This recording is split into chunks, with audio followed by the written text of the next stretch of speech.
Mikel Alonso futbol jokalari ohiari omenaldia egin diote Berazubin.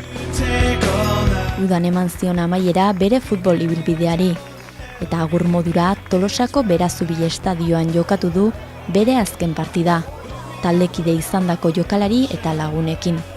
Futbola uste dut, azken partidua da, eta agur esateko modua da, ez? Orduan, lagunekin, familiakin, olako leku baten, egia esan agur eta futbola usteko modu ezin hobea, ez?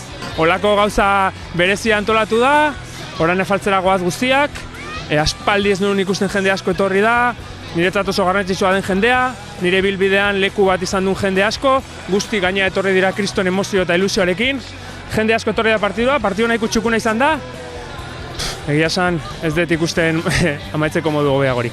Ez du gutxiago merezi, ez? Jokalari bikaina izan doa, pertsona oraindik eta hobeagoa, eta hau gutxi da merezi duenarako. Oso polita, ez?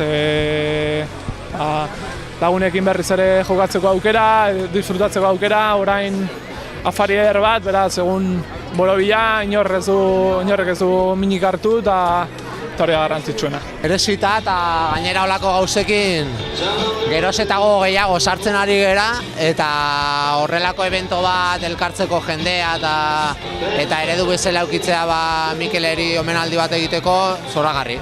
Gehienoi ilusioa handia egiten digula elkarrekin egotea, gero afalduko dugu elkarrekin, osea, super ondo pasatzeko motibatuta.